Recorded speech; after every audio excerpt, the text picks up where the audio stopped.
తెలంగాణలో 33 జిల్లాలు, 600కు పైగా మండలాలు, 12,500కు పైగా గ్రామ పంచాయతీలు. చాలా మటుకు గ్రామ పంచాయతీలల్లో వందల కొద్దు ఓటర్లు, కొన్ని గ్రామ పంచాయతీలల్లో వేలల్లో కూడా ఉంటారు. ఇప్పటికీ ఏ ఊరుకు పోయినా 10-20 ఇండ్లు కనబడతాయి. 50-60 మంది అయితే మ్యాక్సిమం ఉంటారు కదా. అయితే ఈ ఊర్లో మాత్రం అనగనగా ఒక ఊరు, ఆ ఊర్లో ఒక్కటే ఇల్లు, ఆ ఇంట్లో ఇద్దరే మనుషులు. అదే ఇంకో ఈ ఊరు, వాళ్ళే ఈ ఇద్దరు మనుషులు.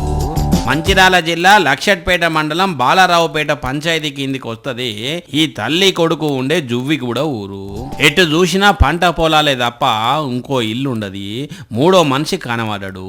వీళ్ళిద్దరికీ ఇల్లే ప్రపంచం, వీళ్ళే మాట్లాడుకుంటారు, వీళ్ళే అన్ని పనులు చేసుకుంటారు. చెప్పన్నా, ఇదివరకు ఇల్లు ఉండేటియా? ముందుగాల నుంచి ఇట్లా ఒకటే ఇల్లు ఉన్నదా మీది? 250 కడప ఊరుండే. ఇప్పుడు అందరు తహసీలే కట్టక వెళ్ళిపోయారు.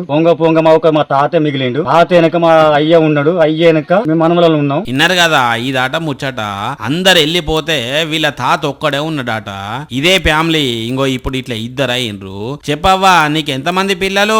5 కొడుకులు అయితే 3 పోయిండ్రు. ఒక్కరు తాళ్ళ పెట్టిన ఉన్నాడు, నన్ను పట్టుకుని చిన్నోడు ఉన్నాడు. ఇక నా కాలు చేతులు దగ్గర పోయినాయి. ఈ అన్న పిల్లలు కూడా అక్కడోళ్ళు ఉంటుంటే ఈ అన్నేమో తల్లికి వండి పెట్టుకుంటా ఈయనే ఉంటున్నాడట. కాకపోతే కరెంటు లేక తిప్పలైతున్నదట. అందుకే ఆఫీసర్లు జర కరెంటు పోల్ వేసి మా ఇంటికి కరెంటు సప్లై చెయ్యండ్రి, కరెంటు బిల్లు కూడా కడతాం, జర మమ్మల్ని పట్టించుకోరి అని అంటున్నారు. మరి వీళ్ళకు ఏదైనా ఉప్పో పప్పో సమానం అవసరం పడితే ఈడికి పోయి కొనుకొచ్చుకుంటున్నారో ఏమో గాని, ఒక ఊర్లే ఒక్కటే ఇల్లుండు, ఆ ఇంట్లో ఇద్దరే మనుషులుండు మాత్రం భలే చిత్రంగా ఉన్నది కదా అనుల్లా.